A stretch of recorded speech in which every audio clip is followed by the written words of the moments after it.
Bienvenidos a Más Salud, mi nombre es Paola López y para mí es un gusto poderlos acompañar en este programa al cual le vamos a dedicar un espacio a la felicidad. ¿Es posible programarnos para ser felices? ¿Es posible mantenernos en constante felicidad? ¿Es posible gestionar de esa manera nuestras emociones? ¿Es posible conocernos de tal manera para que nuestro cerebro siempre se mantenga tranquilo, estable y absolutamente feliz? En mi mano tengo dos publicaciones de nuestra invitada de hoy, Marian Rojas, Cómo hacer que te pasen cosas buenas y Encuentra tu persona vitamina. La entrevista la comparte Joana Arenas. Encuentro con Marian Rojas Estapé, que además es licenciada en medicina, psiquiatra y autora de estos libros que seguramente ustedes conocen. Por acá está uno, Cómo hacer que te pasen cosas buenas, y el segundo libro de ella es Encuentra a tu persona vitamina. Marian, es un placer para nosotros tenerte aquí en Más Salud. Muchísimas gracias y para mí feliz de poder acompañaros este ratito y poder hablar de temas que tanto nos interesan. Quisiera que arrancáramos con este libro, Cómo hacer que te pasen cosas buenas. Y mi primera pregunta es, ¿podemos programarnos de alguna manera para hacer que nos pasen cosas buenas? Bueno, lo que tenemos que saber es que cuanto mejor nos conocemos, mejor nos entendemos y mejor nos enfocamos, mejor capacidad tenemos de hacer que nos pasen cosas buenas. Es decir, la suerte no existe, o sí existe según cada cual piense, pero sobre todo la suerte existe para la mente preparada. Esta frase no es mía, es de Louis Pasteur, el inventor de la penicilina. Él se dio cuenta y él lo decía, o sea, si tú quieres que te pasen cosas buenas, tienes que estudiar, tienes que aprender, tienes que formarte y tienes que enfocarte en lo que quieres. Entonces el problema que sucede muchas veces es que venimos con heridas de la infancia, hemos sufrido, tenemos un trauma, nos sentimos solos, nos sentimos abandonados, sentimos que nos juzgan y todo eso activa el estado de alerta de nuestro organismo. Cuando se activa el estado de alerta nos intoxicamos de esta hormona tan importante que es el cortisol, nos inflamamos, nos ponemos irritables, se modifica nuestro sistema inmune y en ese estado de irritabilidad, de inflamación, de cambio en nuestro organismo somos más susceptibles a buscar vías de escape, vías dopaminérgicas, sensaciones, redes sociales, comida basura, cosas que no nos llenan, que nos dan instantes placenteros, pero nos vacían más. Si queremos que nos pasen cosas buenas, pues tenemos que conocernos, entendernos, aceptarnos, perdonarnos y buscar un proyecto de vida e intentar poquito a poco acercarnos a ese proyecto de vida. Marian, y en ese sentido hablemos un poco también de la felicidad. ¿Qué es para ti ese concepto? Y hay muchas personas ahora que están en búsqueda de la felicidad. ¿Esa felicidad hay que ir por ella o hay que estar preparándose para lograr que ese concepto llegue a nosotros? La felicidad no se define, la felicidad se experimenta. Es como un estado de equilibrio entre lo que yo quiero lograr en la vida y lo que yo voy logrando. Es tener un estado de bienestar donde soy capaz de disfrutar de lo bueno que me pasa y soy capaz de gestionar lo malo. Obsesionarse con la felicidad es malísimo porque nadie va a ser feliz las 24 horas del día, los 7 días de la semana. Vivir obsesionado por la felicidad te lleva a ser profundamente infeliz. Lo importante es saber que hoy en día conocemos la neurociencia de la felicidad y es cómo ser un poco más felices, cómo tener una vida más plena, cómo salir del modo miedo, cómo gestionar mis emociones, cómo tener una alimentación más saludable que me ayuda a sentirme mejor. Es decir, es algo mucho más amplio y es un estado de bienestar, de equilibrio, del equilibrio, de plenitud, donde yo me voy encontrando bien conmigo mismo. Obsesionarse por ser feliz, por estar feliz todo el rato, eso nos destruye, porque no lo vamos a encontrar y vamos a sustituir felicidad por placer. El placer está bien, claro que está bien, pero está bien cuando sabemos que es algo puntual, en algunos momentos, pero a veces la búsqueda de la felicidad se traduce en la búsqueda del placer constante y son hormonas distintas, son sistemas bioquímicos distintos. En el placer está la dopamina y la dopamina excita neuronas y hace que tengas un gran subidón y un gran bajón y tienes dependencia y tolerancia y necesitas más cada vez para sentir lo mismo. Felicidad, bienestar, tranquilidad es serotonina, que es la hormona que está presente y que tiene que ver mucho con las medicaciones tipo paroxetina, fluoxetina, escitalopram, etc. Y en cambio la serotonina calma, relaja y es lo contrario a la otra, da esa sensación de bienestar, pero nos están vendiendo que existe la felicidad donde está el placer y eso lo que nos hace es hundirnos un poquito más cada día. Estamos en un mundo en el que vamos acelerados todo el tiempo, en el que el estrés hace parte de nuestra cotidianidad. ¿Cómo manejar o tener un equilibrio adecuado para lograr finalmente pues el objetivo de todos, que es tener una vida tranquila, ir en modo felicidad, que aunque ya nos explicabas un poco eso, pero el acelere, cómo controlar ese acelere diario? Bueno, a veces yo cuando describo lo que es la aceleración del siglo XXI, yo lo describo como que viviéramos en un jet lag mental constantemente. Es decir, yo que vengo de España y acabo de aterrizar, pues yo sé que dentro de unas horas me va a dar el jet lag y mañana tendré jet lag, porque mi organismo se tiene que adaptar a 7 horas de cambio de uso horario, a un vuelo largo, que he dormido peor, y ese cambio en el uso horario de mi mente hace que me cueste más adaptarme al día a día, hasta que pasan unos días y mi cerebro se adapta. Cuando el cerebro va a una velocidad desorbitada, cuando la vida va a una velocidad desorbitada, el cerebro no se adapta a esa velocidad. Durante muchos años se nos vendió la idea que el cerebro había cambiado, que el cerebro iba mucho más rápido, que teníamos la multitarea, que habíamos transformado nuestro cerebro. Y pasaron unos años y grandes investigadores de Estados Unidos, de la Universidad de Stanford, en la Universidad de Oxford, descubrieron que esa macroaceleración nos estaba deteriorando nuestra capacidad de prestar atención. Esa hiperaceleración, hiperestimulación, nos estaba deteriorando la capacidad que tenemos de resolver tareas complejas, de leer cosas un poco más complejas. Cuanto más acelerados vivimos, más necesidad tenemos de sentir cosas emotivas y nos volvemos adictos a experiencias vibrantes. Somos profundamente emocionales, superficiales, no hay profundidad. Siempre doy el ejemplo: si tú estás en tu casa un día leyendo un periódico de papel, estás con tu café, ves el paisaje, hay unas flores, no hay teléfono, no hay celular cerca, y de repente estás leyendo el periódico, las noticias, y ves en un recuadro que pone revueltas en Malasia. Existe la posibilidad de que en ese entorno cero hiperestimulado tú leas la noticia y veas algo de la capital, Kuala Lumpur, de repente leas un poco de qué va la noticia. Y quizá te quedes hasta con algún dato. Si tú de repente en tu trabajo, lleno de gente que habla, te metes en tu portal de noticias preferido, de fondo sale el Congreso de los Diputados, que aquí no sé cómo se llama, o un anuncio de coches, unas fotos, una cosa, y pone revueltas en Malasia.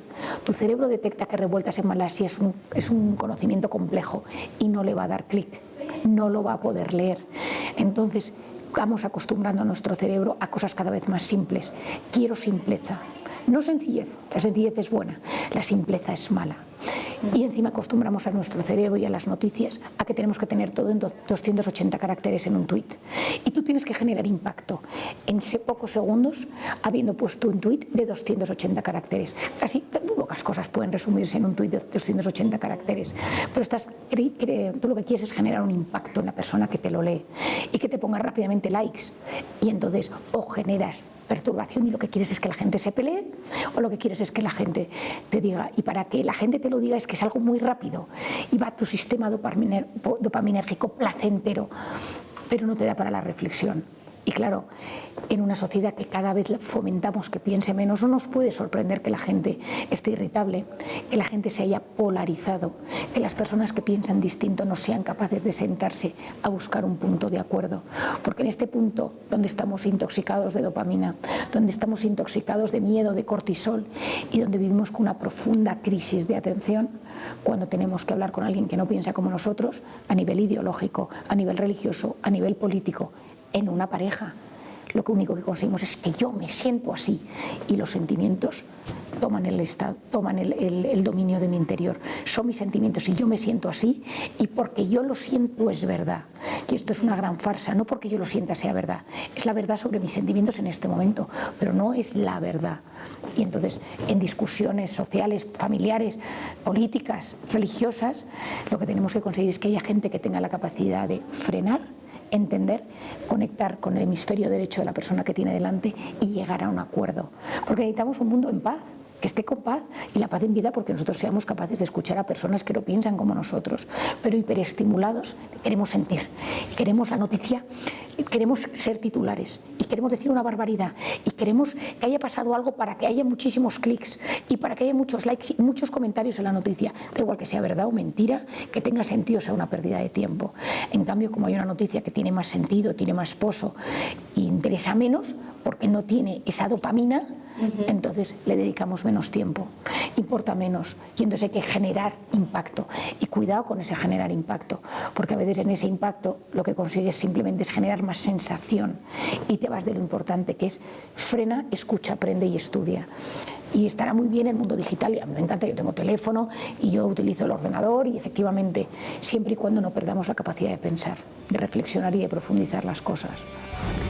Ahí estamos compartiendo con ustedes la entrevista de Joana Arenas a la escritora de este libro, Marian Rojas, cómo hacer que te pasen cosas buenas, entender cómo aprender a enfocar nuestra atención, descubrir pautas para combatir los miedos, las angustias y cómo canalizar esas emociones negativas que nos destruyen física y mentalmente. Efectivamente, dentro de esos destructores está, por ejemplo, el miedo a perder el control, ser absolutamente perfeccionistas o obsesionarnos por aprovechar el tiempo y sobre todo prestarle mucha atención a la era digital. Momento de una pausa, ya seguimos con más salud.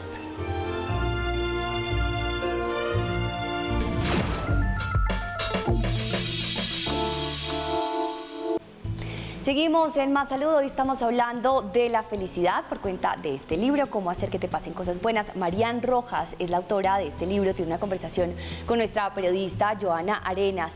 ¿Eres consciente de que tu manera de gestionar los conflictos te puede predisponer a sufrir ansiedad o depresión?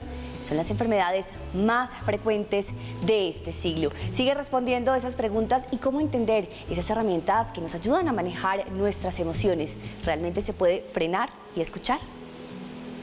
Y ese frena, escucha, ¿cómo se maneja en una relación de pareja o en una relación familiar? Cuando, como nos decías, ya estoy ofuscada, tengo mi opinión sobre este tema y solo quiero que me presten atención a mí porque yo tengo la razón. ¿Cómo hago? ¿Funciona eso de me pauso, respiro 5 minutos o cuáles son las herramientas que nos recomiendas? Bueno, yo suelo explicar que hay una cosa que se denomina la flecha emocional, ¿no? Entonces, 0 es que estoy súper en paz, 0 ansiedad y 10 es que estoy a punto de explotar. Entonces, el problema es que cuando estás acelerado, hiperestimulado, cansado, agobiado, estás en 7-8. Y en 7-8, como venga tu cuñado, tu suegro, tu jefe a decirte algo, vas a saltar. Le vas a pegar 4 gritos, vas a tener un momento de tensión. Entonces, muchas veces hay que hacer una preparación, ir previamente en disposición de generar algo alegre. Si tú ya vas pensando, seguro que hoy viene mi suegra o mi cuñado, o hoy va, seguro que mi madre me va a decir, tú ya estás en alerta. Y a la mínima que haga, tu foco de atención se va a acercar a tu mal interpretación de las cosas. Hay un estudio muy interesante publicado hace poco que a mí me interesa mucho. Hoy en día se habla mucho de la voz interior y a mí es un tema del que he divulgado mucho al respecto. ¿Cómo me hablo yo? Nosotros nos pasamos el 50% del tiempo en modo divagación. Hablando es una conversación narcisista sobre nosotros mismos, cómo me siento, cómo me tratan, cómo que me gustaría haber llegado, cómo me gustaría que me vieran. Ese modo de ensoñación, esa voz interior tiene un impacto directo en la salud y un impacto directo en el resultado de mis acciones de cada día. Pues lo que se ha visto es que la gente que se habla mal interpreta que los demás le hablan mal.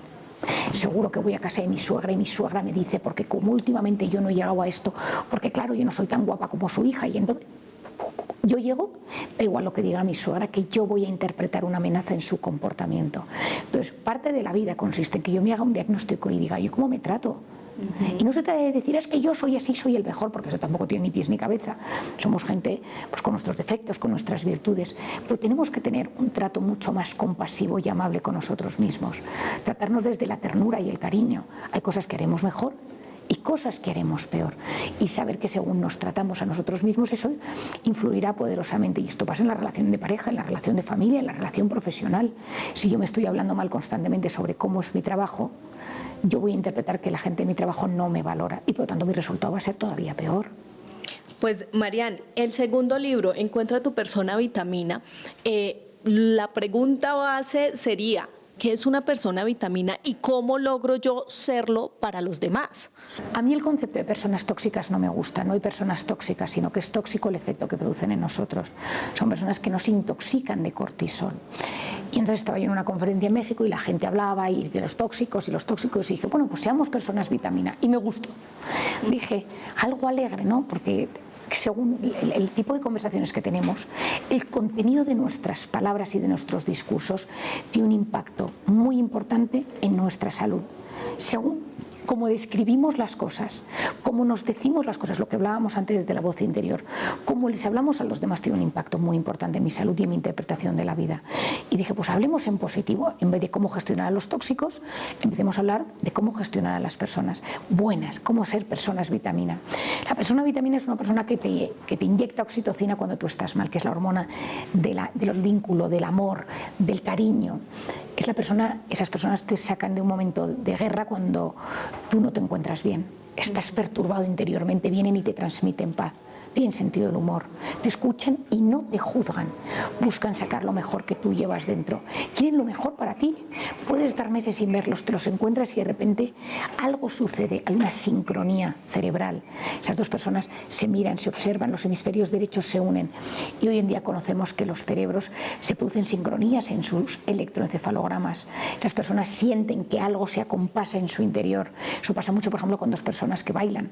Yo recomiendo mucho en terapia desde hace muchos años, esto me enseñó mi padre, a que las parejas en crisis vuelvan a bailar juntos y les mando a grupos de baile, porque esa sincronía de los cuerpos, esa mirada, ese reírse, ese desenfadarse, soluciona muchas veces situaciones de tensión. Tenemos que tener herramientas para salir de situaciones de tensión. Por lo tanto, para mí las personas vitamina son personas que te transmiten paz en tu momento de guerra y que en los momentos malos buscan sacar lo mejor que tú llevas dentro. Y lo importante es saber que nosotros tenemos que intentar ser personas vitamina para nuestra pareja, para nuestra familia, para nuestros amigos, para nuestros compañeros de trabajo. No seremos siempre vitamina para todo y no hay que obsesionarse con ser vitamina para todo, pero intentar sobre todo que las personas que dependen de nosotros, las personas que están en nuestro círculo más cercano, seamos personas que no les juzgan, que no les criticamos constantemente. A veces el ser humano es muy crítico y ve las cosas y a veces necesita decir lo que ve mal, porque es así, a veces el cerebro está muy educado en esa crítica y eso aleja a muchas personas. Entonces, si somos de esos que criticamos todo, pues la crítica intoxica muchísimo de cortisol en el ambiente. Intentar analizar cómo somos, intentar ver quiénes son los que son vitamina para nosotros, para que cuando tengamos momentos malos tengamos ese sistema rápido de alivio, llamándoles, escribiéndoles o dándoles un buen abrazo. Hace un rato me decías que hay que sanar esas heridas de la infancia. ¿Cómo lograr hacer eso? ¿Cuáles serían como las herramientas que tú recomendarías para lograr ese proceso? Todos nosotros traemos heridas de infancia. A veces son heridas muy grandes y a veces son pequeñas heridas.